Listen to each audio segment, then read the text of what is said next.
మన జీవనాది. ఆ పోలవరం వస్తే సపోర్ట్ లాంటి వెనుకబడిన ప్రాంతాలు సస్యశ్యామలం అవ్వాల్సింది. 72% పూర్తి చేశాడు చంద్రబాబు నాయుడు 5 ఏళ్ళలో. కర్మ దుర్మార్గము ఎందుకో తెలియదు. ఈ జగన్మోహన్ రెడ్డి చెప్పి ఈ పనికి మాలిన కొడుకు ప్రజలను మభ్యపరిచి ప్రజల్ని మేమరిచి ఒక్క ఛాన్స్ ఇవ్వండి, అమ్మమ్మ నేను నిలబెట్టాను, భరోసా వచ్చాను అని చెప్తే పాపం పేద ప్రజలు ఈ జగన్మోహన్ రెడ్డి యువకుడు ఏదో సంస్కరణ చేస్తామంటున్నాడు, నిజాయితీగా మాట్లాడుతున్నాడు. జైల్లో ఉన్నా ఇందులో మార్పు వచ్చిందని ప్రజలు ఓటేస్తే బహుశా భారతదేశంలో ఏ ముఖ్యమంత్రి ఏ నాయకుడు ఇంత పనికిమాల ముఖ్యమంత్రి, ఇంత తెగజారిపోయిన విధ్వంసకరుడు ఈ జగన్మోహన్ రెడ్డి. పోలవరం నాశనం చేశాడు, అమరావతి నాశనం చేశాడు, విశాఖపట్నం నాశనం చేశాడు. విశాఖపట్నం ఫైనాన్షియల్ సిటీ అని చెప్పి చంద్రబాబు నాయుడు గారు మనం చూస్తాం. మన సభల్లోనే 3 యూనివర్సిటీలు. ఇవాళ శిక్షణ ఎంత ఉంది? ఈ సంస్కరణ వల్ల ఇవాళ సభాలకి 2 శిక్షణస్ వచ్చాయి. ఒకటి అనకాపల్లి అనంతపురం, 2 సభవరం రత్నగిరి. ఇవన్నీ ఎవరు ఆద్యుడు? యూనివర్సిటీకి ఎవరు ఆద్యుడు? ఇలాంటి దేశంలోనే ఓ సంస్కరణగా పరిపాలన చేస్తూ ఉంటే ఈ దుర్మార్గుడు వచ్చాడు.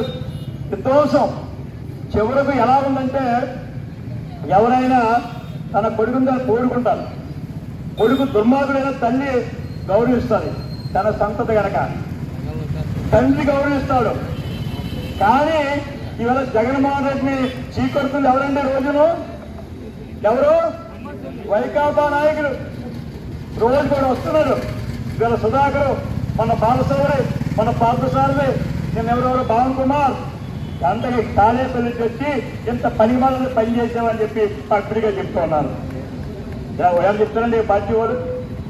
కారణం అర్థం చేసుకోండి. ఈ 4 సంవత్సరాల 10 మాసాల్లో తాళేపల్లి పంపులో కూర్చొని అభివృద్ధి చూడలేదు, మన సంక్షేమం చూడలేదు. అప్పులు తాకట్టు పెట్టారని ఒక సినిమా యాక్టర్గా ఉంటూ ఈ రాష్ట్రాన్ని బాగు చేయాలి, తెలుగు వాడిని బాగు చేయాలని ఒకే ఒక ఎజెండాతో నందమూరి తారక రామారావు గారు తెలుగుదేశం పార్టీ స్థాపించిన పార్టీకి మచ్చలేని నాయకులు ఒక బండారు సత్యనారాయణమూర్తి గారు కానీ, అక్కడ చంద్రబాబు నాయుడు కానీ, ఈ జిల్లాలో ఉన్న నాయకులందరూ కూడా బీసీ నాయకులకి ఎక్కువ ప్రాధాన్యత ఇచ్చింది నందమూరి తారక రామారావు.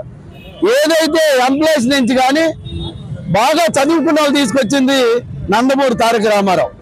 ఆ దాన్ని రాజకీయాన్ని కంటిన్యూ చేస్తూ నారా చంద్రబాబు నాయుడు గారి నాయకత్వంలో ఈ వేళ వరకు మేము అవతిగా ఉన్నప్పటి నుంచి ఈ వేళకి కంటిన్యూ చేస్తున్న ఏకైక పార్టీ తెలుగుదేశం పార్టీ.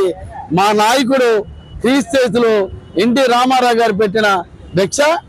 ఈవేళ ఆవేళ ఏ రోజైనా నందమూరే చంద్రబాబు నాయుడు గారి నాయకత్వంలో అందరూ కూడా కలిసిగడి రేపు రాబోయే 3 నెలల్లో తెలుగుదేశం పార్టీ రూలింగ్ వస్తుంది.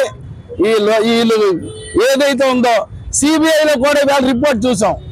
సిబిఐలో ఎంత దారుణంగా చంపిన రిపోర్ట్ని వీళ్ళు చదువుతున్నది మా టీవీలో అట్లా వస్తే సిగ్గుపడే పరిస్థితి ఈ ఆంధ్రప్రదేశ్లో ఈ జగన్మోహన్ రెడ్డి వాళ్ళు వచ్చిందని అందరూ అనుకునే పరిస్థితి ఉంది. దీన్ని కంపల్సరిగా ప్రజలే నిర్ణయిస్తారు. లోకేష్ గారు కానీ, మన పవన్ కళ్యాణ్ గారు కానీ, చంద్రబాబు నాయుడు గారి నాయకత్వంలో అంతా కలిసికట్టి ఉంటాం. కలిసికట్టుగా రేపు పెందుర్తిలో కూడా తెలుగుదేశం జెండా రెపరెపలాడుతుంది.